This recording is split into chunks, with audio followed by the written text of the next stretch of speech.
Hey everyone, my name is Matt and welcome back to Texan Prepper. Today, we're diving into one of the most important aspects of emergency preparedness, building a 3-month emergency food supply. With recent events like natural disasters and economic instability, it's more important than ever to be prepared. In today's video, we're going to guide you through the steps to gradually build a 3-month food supply without feeling overwhelmed. Let's get started.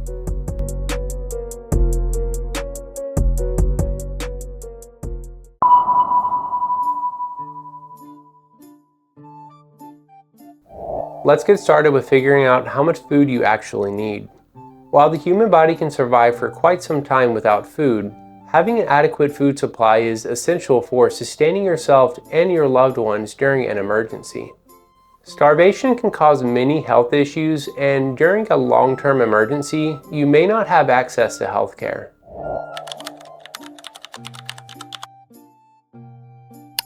Our goal here is to build a 3-month food supply. This is a solid amount of time that can cover various emergencies and give you peace of mind. If a big storm hits or there's an economic downturn, you won't have to worry about food for a good while.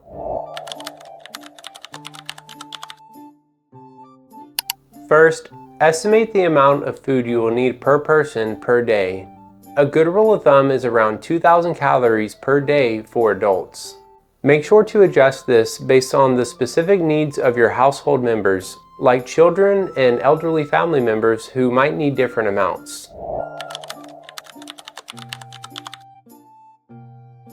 Don't forget to consider any dietary restrictions or preferences in your household.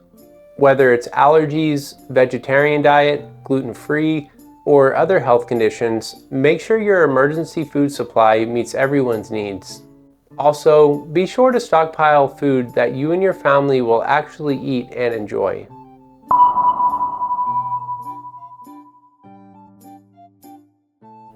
Next, let's discuss the types of food you should store.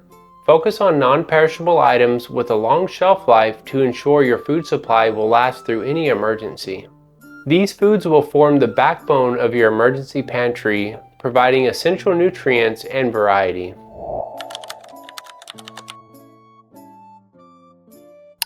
Canned foods are an excellent place to start. They often have a much longer shelf life than what's written on the label. In fact, as long as they're stored properly and there's no damage to the can, they can last indefinitely. If anything, the texture of the food might change a little over time, but it will remain safe to eat. Look for a variety of canned meats, soups, fruits, vegetables, and complete meals to ensure a balanced diet.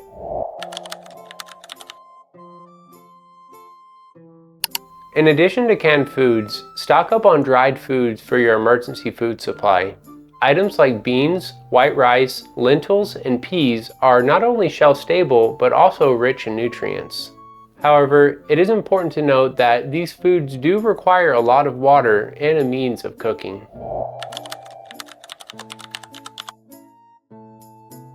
Consider adding freeze-dried and dehydrated meals and ingredients to your food supply. These are lightweight, have a very long shelf life, and are easy to rehydrate. Popular options include freeze-dried fruits, vegetables, and full meals from brands like Mountain House. Keep in mind, while freeze-dried foods have great quality, have great flavor, and last the longest, they are the most expensive option on our list. If you're trying to keep costs down, I would place this a little lower on your priority list.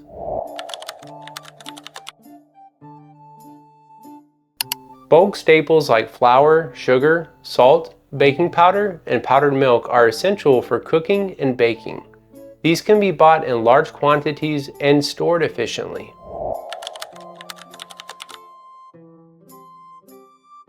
Don't forget comfort foods like chocolate, coffee, tea, and spices.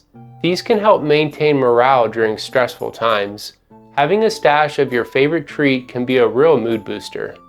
Keep in mind, when it comes to storing coffee, instant coffee is the best option as it's already freeze-dried and with proper storage can last many years.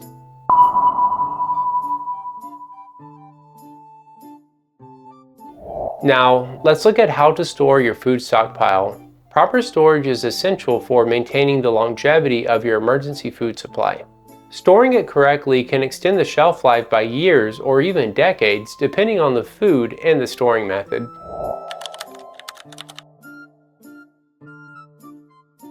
Using the right containers is crucial for long-term food storage. Mylar bags with oxygen absorbers are excellent for keeping food fresh and free from moisture. Place the food inside, add an oxygen absorber, and seal the bag with a heat sealer. You can also use a hair straightener or an iron to heat seal. This method can make dried foods last up to 30 years.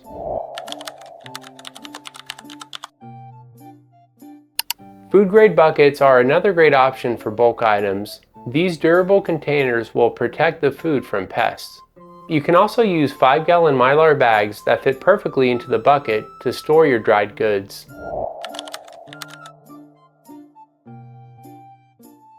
Don't forget about canning. Canning is a fantastic method for preserving a variety of foods, from fruits and vegetables to meats and soups. Properly canned food can last for years and retain their nutritional value. Make sure to follow safe canning practices to avoid contamination.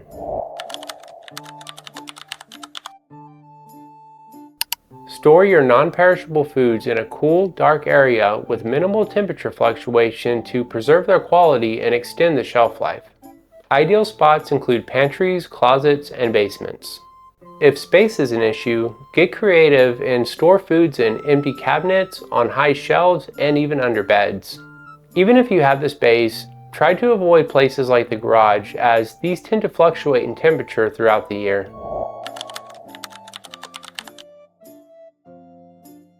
Implement a first in, first out rotation system to ensure older items get used first.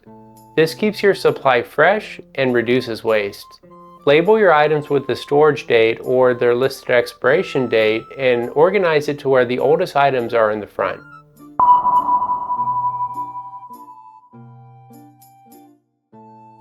Properly managing the shelf life and rotation of your food supply is crucial. This ensures your food remains fresh and safe to eat. Let's look at how to keep track of expiration dates and effectively manage your inventory.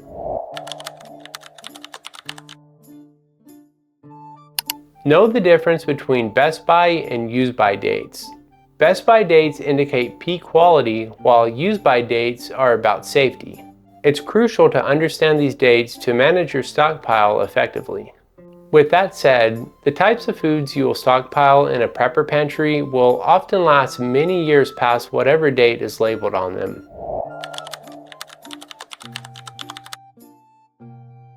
Regularly check your supplies and make sure you're going by the first in, first out rotation system as you add more items. If you'd like, keep an inventory list of what you have and what needs to be restocked. You can use a digital app or a simple spreadsheet to make updating easier. Regularly update this list as you use and replace items. Also, you could just keep this simple and consistently add a little to your stockpile every time you go to the grocery store. Just make sure you have a good idea of what you have. 3 months is the goal, but eventually it will grow past that.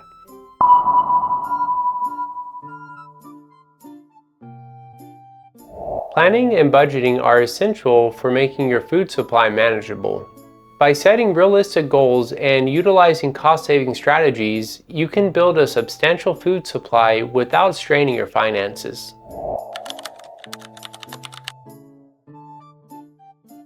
Start small and build your supply gradually. Set weekly or monthly goals like buying extra canned goods each grocery trip. Think of it like dollar cost averaging in investments. You're spreading the cost out and reducing financial strain.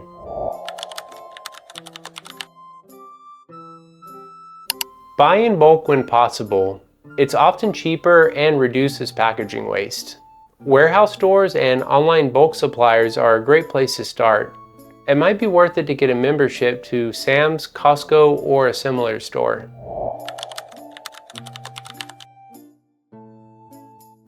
Take advantage of sales and coupons to save money.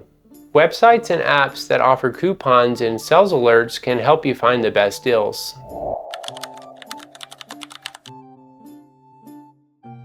Consider dehydrating your own foods and learning how to can. It's cost-effective and allows you to store foods you actually enjoy eating.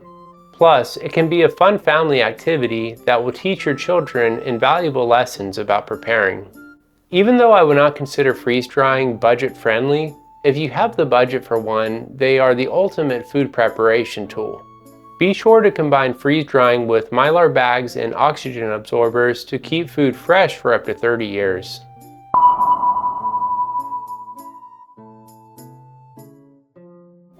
Proper maintenance of your food supply is crucial to ensure the longevity and usability during an emergency. Let's explore some effective strategies to keep your stockpile in top condition.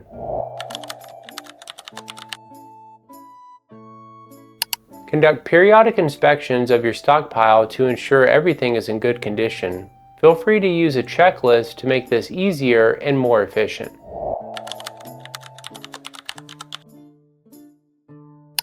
Keep your inventory list up to date with what is used and what is added. This helps in managing your supply efficiently and ensures you never run out of essential items.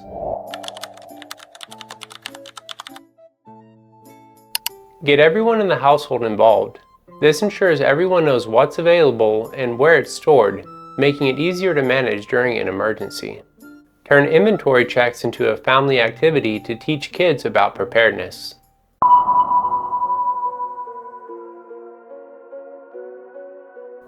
Remember, starting small and building over time makes the process more manageable and less overwhelming. You're taking important steps to ensure your family's safety and preparedness. If you found this video helpful, give it a thumbs up, share it with others, and subscribe to Texan Prepper for more tips on emergency preparedness. I'd love to hear your tips and experiences in the comment section below. I've provided some links for some items we've discussed in this video if you're interested. Thank you so much for watching Texan Prepper. Stay safe and keep prepping.